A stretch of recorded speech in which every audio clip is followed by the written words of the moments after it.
యొక్క మినిస్ట్రీ తర్వాత దేవుడు మంచి ఒక పరిచయం దేవుడు నాకు ఇచ్చినారండి. ఎబ్రోన్ మినిస్ట్రీ ఆరంభించబడ్డ పొழுது ఈ యొక్క ఎబ్రోన్ మినిస్ట్రీ అక్కడ ప్రారంభ దశలో మొదటి సభయ இந்த சபையை கர்த்தர் ஆசீர்வதித்தார். మన వడమలపేట సంఘానికి మొట్టమొదటి కట్టే కృపను దేవుడు దయచేశారు. మొదట నామ ఇடம் వాங்கினது இந்த இடத்துல தான். ఈ ఫస్ట్ మన యొక్క నా మినిస్ట్రీలో ఫస్ట్ భారతదేశంలో ఇక్కడనే మనం స్థానం కొన్నాము. ఆంధ్రాలో మనం కొన్నామండి. ఆండవర్ అనేక ఊழியங்களை ఆంధ్రాలో கொடுத்தார். దేవుడు అనేకమైన పరిచయం దేవుడు ఇచ్చినారండి. அந்த ஊழியங்களை கர்த்தர் இப்பொழுது வர்த்திக்கப்பட்டு கொண்டிருக்கிறார். ఆ యొక్క పరిచయం దేవుడు వర్ధిల్లించేస్తారండి. మన ఆండవరుடைய సముఖத்துல நாம் ఉண்மையா இருக்கும் பொழுது దేవునికి సముఖంలో మనము నిజంగా ఉండేటప్పుడు యథార్థంగా ఉండేటప్పుడు நாம் வர்த்திக்கப்படுகிற தேவன் நம்மோடு கூட இருக்கிறார். దేవుడు మనము వర్ధిల్లించేస్తారండి. హల్లెలూయా హల్లెలూయా. அவருடைய கரமும் தேவதயமும் நம்மோடு கூட இருக்கிறது. దేవునికి హస్తము దేవునికి దయ నీతో నాతో ఉండునుగాక. நம்மிடத்துல ஆண்டவர் எதிர்பார்க்கிறது என்னவென்றால் మనతో దేవుడు ఎదురు చూసే కార్యం ఏమనగా நாம் எல்லாம் ஆண்டவர் நாமத்தில் சுவிசேஷம் சொல்ல வேண்டும். మనం దేవునికి నామము ద్వారా సువార్తను మనము ప్రకటించాలండి. யாரோ ஒருவர் உங்களுக்கு சுவிசேஷம் சொன்னார், இன்றைக்கு கடவுளுடைய பிள்ளையா நீங்க இருக்கீங்க. ఎవరు మీకు సువార్త చెప్పి ఉన్నారు, ఈ రోజు మీరు దేవునికి బిడ్డలుగా ఉన్నారండి. అరుமையான பாஸ்டர் பால்ராஜுக்கு ஒரு சுவிசேஷம்னா இன்றைக்கு அவர் போதகரா இருக்கிறார். ఎవరు నాకు ఒక సువార్త ప్రకటించేటప్పుడు ఈ రోజు ఆయన పాస్టర్ గా ఉన్నారండి. அதுபோல పాస్టర్ మాథ్యూ సాలమోన్ எல்லாரும் పాస్టర్ మాథ్యూ గారు సాలమోన్ గారు మోసే అందరూ మరి ఇక్కడ ఉన్నారు. ஆண்டவர் அழைத்திருக்கிறார். దేవుడు పిలిచినారండి. ఆండవర్ అழைతది మాత్రమల్ల அவர்களை ఉపయోగపడుతూ கொண்டிருக்கிறார். దేవుడు పిలిచింది మాత్రం కాదు, వాళ్ళని దేవుడు ఏం చేస్తారంటే వృద్ధి చేస్తా ఉన్నారండి. ஒரு ஊழியக்காரரை குறித்து நம்ம வேதாகமத்திலே வாசிக்க போறோம். ఒక పరిచర్యను గురించి సేవకుని గురించి పరిశుద్ధ లేఖనంలో మనం చదవబోతున్నాం. ஊழியக்காரரை దేవుడు అழைத்து அவரை ఉపయోగపడుతుகிறார். దేవుడు ఒక సేవకుని పిలిచి వాళ్ళు అభివృద్ధి చేస్తారండి.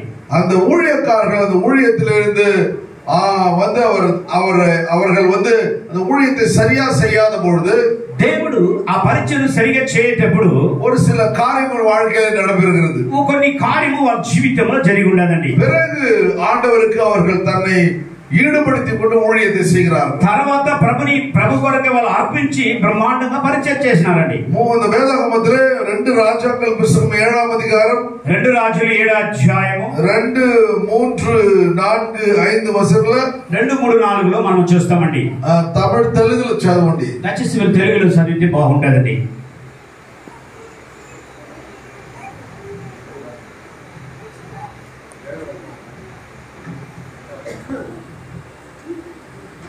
రెండు రాజాக்கள் 7వ అధ్యాయం 7వ అధ్యాయము 7 అధ్యాయం 3, 4, 5 7, 3, 4, 5 అండి. అప్పుడు పట్టణపు గుమ్మమునొద్ద నలుగురు పుష్టులు ఉండగా వారు ఒకరినొకరు చూచి గట్టిగా చదవండి. వారు ఒకరినొకరు చూచి మనము చచ్చిపో వరకు ఇక్కడ ఎందుకు కూర్చుండవలెను, పట్టణములోనికి పోదుము రండి పోదుకుంటిమా, పట్టణమందు గ్రామమందున్న అచ్చట చచ్చిపోవదము, ఇచ్చట ఊరగా కూర్చుటను చచ్చిపోవదము, అదండి తిరిగిలో దట్టు పేటలోనికి పోదుము రండి, వారు మనను బ్రతకరించును బ్రతుకుదము, మనల్ని చంపిన చతుమని చెప్పుకొని సంధ్య చీకటి యందు తిరిగిలో దట్టు పేటలోనికి పోవులను లేచి తిరిగిలో దట్టు వెలుపలి భాగమునకు రాగా అంతటా ఎవరిలో కనబడకపోయి. ஹல்லேலூயா హల్లెలూయా. இங்கே ஒரு அருமையான காரியம் நமக்கு தெரிஞ்ச ஒரு பகுதி. ఇక్కడ మనకు తెలిసిన ఒక కార్యక్రమం అండి. அங்கே பார்க்கும் பொழுது అక్కడ చూసేటప్పుడు ஆண்டவருடைய திட்டங்களும் தயவுகளும் ஒரு மனுஷன் மேல இருக்கிறதை பார்க்கின்றோம். దేవునికి దయ ఒక మనిషి పైన ఉండేది మనం చూస్తామండి. பார்க்கும் பொழுது அங்கே ஆண்டவர் இந்த మనిషిని ఎప్పుడు దేవుని ఉపయోగపడుతున్నారు. అక్కడ చూసేటప్పుడు దేవుడు ఆ మనిషిని ఏ విధంగా ప్రయోజనం చేసుకుంటారండి. కర్తృடைய திட்டத்தில் நாம் இருக்கும் பொழுது దేవునికి సంకల్ప ద్వారా మనం ఉండేటప్పుడు దేవుడు நம்மையும் ఉపయోగపడుత వల్లమే உள்ளவராக இருக்கிறார். దేవుడు నన్ను ఉపయోగిస్తారండి. ஆண்டவருடைய ஆசீర్வாதங்களும் தயவுகளும் நம்ம மேல இருக்கிறது. దేవునికి ఆశీర్వాదం దేవునికి దయ మన పైన ఉంటదండి. కర్తృடைய இரக்கத்தையும் தேவ தயவையும் கர்த்தர் நம்மோடு கூட வைத்திருக்கிறார். దేవునికి కృప మనతో వచ్చి ఉండారండి. நம்முடைய தேவன் ஒரு நாளும் நம்மை கைவிடாதவர். మన దేవుడు ఒక రోజు కూడా జీవితలో కూడా విడవండి. ஆண்டவருடைய இரக்கத்தை நாம் பெற்றுக்கொள்ளும் பொழுது, దేవునికి కృపను మనం పొందుకునేటప్పుడు ஆண்டவர் நம்மை ஒவ்வொரு நாளும் வழி நடத்துகிறார். దేవుడు ప్రతిరోజు మనము మార్గదర్శిగా ఉన్నారండి. இந்த அருமையான வசனங்களை வாசிக்கும் பொழுது ఇక మంచి వాక్యాన్ని మనం చూసేటప్పుడు ஆண்டவர் பரிசுத்த ஆவியானவர், పరిశుద్ధ దేవుడు ஒரு குடும்பத்தை எப்படி దేవుடைய திட்டங்களுக்குள் வழி நடத்துகிறார். ఒక కుటుంబాన్ని దేవుడు ఏ విధంగా నడిపిస్తారండి. 1వ వచనంతో వాసింగ 1వ వచనాన్ని మనం చదువుకుంటామండి. 1వ వచనం 2వ వచనం 1 2 3 1 2 3 2 రాజులు 7వ వచనము 7వ దీంట్లో 1 2 అప్పుడు ఎలీషా రాజుతో ఇట్లనెను, యెహోవా మాట ఆలకించుము. యెహోవా సెలవిచ్చినదేమనగా, రేపు ఈ వేళకు సోప్రోను ద్వారమందు సరిగ్గా గౌడిగా ఇక్కడ చూసేటప్పుడు ఒలివ ముఖ వాసలే 4 కుష్ఠరోగిகள் இருந்தார்கள். అక్కడ నలుగురు కుష్ఠరోగులు ఉన్నారండి. సిటీ ఎంట్రన్స్ గేట్ పోడబట్టిருக்கு. అక్కడ సిటీ ఎంట్రన్స్ గేట్ అక్కడ ఉండాలండి. ఎంట్రన్స్ గేట్ 4 பேர் இருக்காங்க. నలుగురు కుష్ఠరోగులు ఉన్నారండి. ஒருவரை ஒருவர் பார்த்து பேசிக்கொள்கிறார். ఒక్కరిని ఒక్కరు ముఖం చూసుకొని వాళ్ళు మాట్లాడుకుంటారు. அங்கே ஒரு ராஜா இருக்கிறான். சீரியருடைய ராஜா పేరు బెనతా. అక్కడ సిరియా రాజు యొక్క మనిషి ఉన్నారు. ఆయన పేరు బెనస్తా. அந்த పట్టణத்தை ముట్టుకు పోటర్రా. ఆ యొక్క పట్టణం చుట్టూ ఏం చేయాలంటే ఆయన ముట్టడి వేస్తాడండి. ముట్టుకు పోటదనాల என்ன நடக்குது? ముట్టడి వేసేటప్పుడు అక్కడ ఏం జరుగుతుందంటే மக்கள் வெளியே போக முடியல, உள்ள வர முடியல. వాళ్ళు బయటకు పోయేదానికి లేదండి, వాళ్ళు లోపలికి వచ్చేదానికి లేదండి. వచ్చిருந்த எல்லா తిன்பண்டங்களும் ఉణவும் எல்லாம் முடிஞ்சு போயிடுது. అక్కడ వాళ్ళు పెట్టుకున్న ఆహారము స్నాక్స్ అంతా వచ్చింది, అది తీరిపోయింది, అయిపోయింది. భయంకరమైన పంచం ఉండాయి. భయంకరమైన కరువు వచ్చిందండి. అప్పో 4 కుష్ఠరోగిகள், అప్పుడు కరువు వచ్చేటప్పుడు 4 కుష్ఠరోగులు ఏం చేస్తున్నారంటే ஒருவர் பார்த்து பேசுறாங்க. వాళ్ళు ఒకరు చూసి ఏం చేసినా మాట్లాడుకుంటారు. நம்ம பட்டணத்துக்கு அவங்க பாளையத்துக்கு புறம்பே இருக்கிறாங்க. మనకి పట్టణத்துக்கு అవతల వాళ్ళు ఉండారండి. పట్టణத்துக்கு வெளியே இருக்கிறாங்க. పట్టణానికి బయట ఉండారు వాళ్ళు. அவங்க சொல்றாங்க, చెప్తారండి, நம்ம 4 பேரும் పట్టణத்துக்கு போனாலும் சாகும். మనము ఒకవేళ పట్టణానికి వెళ్తే కూడా అక్కడ చచ్చిపోతాం. ஏன்னா அங்க பட்டணத்துல பயங்கர பஞ்சமா இருக்கு. అక్కడ భయంకరమైన కరువు ఉంటది. ஒரு குதிரை தலை 80 தாளந்துக்கு விக்குதாம். 80 திராம்ஸ் சொல்லுவாங்க தாளந்துக்கு. குதிரை தலை, గుర్రము తల ఉండాలి కదా, கழுத தலை, గాడిద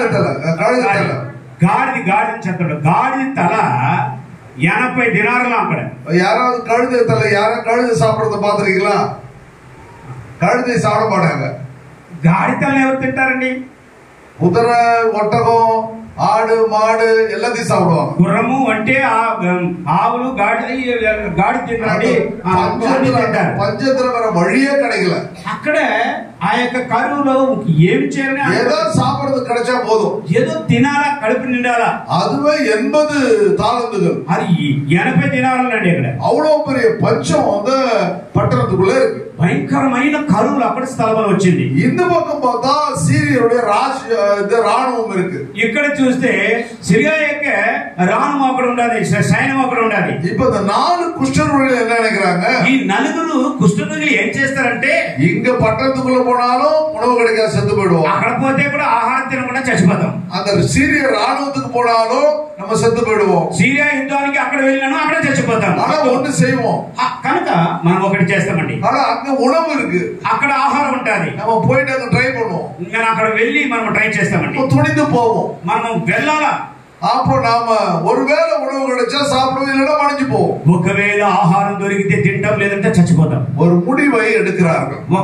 ఒక తీర్మానాన్ని వారు తీసుకుంటారు. இன்றைக்கு ஆண்டவர் நமக்கு கொடுத்த ஒரு அருமையான பகுதி என்னவென்றால், ఈ రోజు దేవుడు మనకి ఇచ్చిన ఒక మంచి వర్తమానం ఏమనగా, நாம் ஒரு முடிவை எடுக்க வேண்டும். మన యొక్క ఒక ముగింపుకు రావాలండి. அந்த முடிவு நம்முடைய வாழ்க்கையில சரியானதாய் அமைய வேண்டும். ఒక ముగింపు రావాలి, అట్నే ఉండకూడదు. ఒక ముగింపు వస్తే మన జీవితంలో, కుటుంబంలో సరిగా ఉంటుందండి. Your decision is your destiny சொல்ற எந்த உன்னுடைய முடிவு தான் உன் வாழ்க்கையாய் மாறப்போகிறது. அடையாளமாக ముగింపే నీకు ఐడెంటిఫికేషన్, అదే ఒక నీకు గుర్తింపుగా ఉంటది. இந்த அருமையான 4 குஷ்டரோகிகள் யார்? ఈ మంచి 4 కుష్ఠరోగులు ఎవరండి? நம்ம நிறைய முறை பைபிள் வாசிச்சோம். யாரு? మనం బైబిల్ చదువుతాం కుష్ఠరోగులు. யாருக்கு தெரியல. ఎవరికి తెలియదండి. ఎవరికి తెలుసా కుష్ఠరోగి నలుగురండి? యాకోబా, யாருமா? నయమా, நாமானா சரி ஒருத்தர். அப்புறம் வேற யாரு? வேற யாரு? తిమ్మయ్య కుమారుడైన సీమోను. சீமோனா? அப்புறம் யாரு?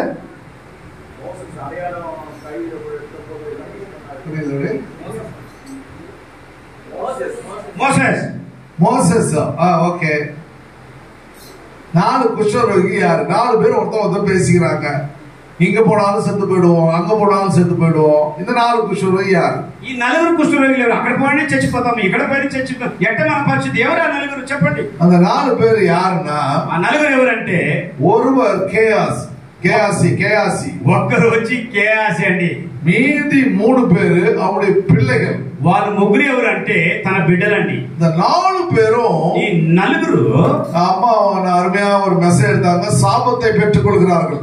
అమ్మగారు ఒక మంచి మెసేజ్ ఇచ్చినండి. శాపాన్ని వాళ్ళు முள்ளு పొందుకుంటారు. நம்முடைய வாழ்க்கையில் இருக்கும் பொழுது சாபமா மாறுது. ముళ్ళు ఉండేటప్పుడు ఒక శాపంగా దాన్ని మారపడతారు. அது போல అలాగనే ஒரு ஊழியக்காரன் கேயாசி, ఒక సేవకుడు కేయాసి అండి. அவன் ஊழியத்திற்காக அழைக்கப்பட்டவன். ఆయన పరిచర్య కొరకు పిలువబడినవాడు. எலிசாவுக்கு பிறகு அவன் தான் ஊழியத்தை நடத்த வேண்டும். ఎలీషా తర్వాత ఆయన పరిచర్ని తీసుకోవాలండి. எலியாவை தேவன் ஊழியத்துக்கு அழைக்கின்றார். ఏలియా గారిని దేవుడు పరిచర్యకి పిలువబడినాడు. எலியாவுக்கு பிறகு அவனுடைய சால்வையை பெற்று எலிசா ஊழியத்திற்கு வருகின்றார். ఎలియా తర్వాత తన ఎలీషాకే సాల్వని ఏం చేస్తాడని తీసుకుంటారండి. எலிசாவுக்கு பிறகு இந்த கேயாசி ஒரு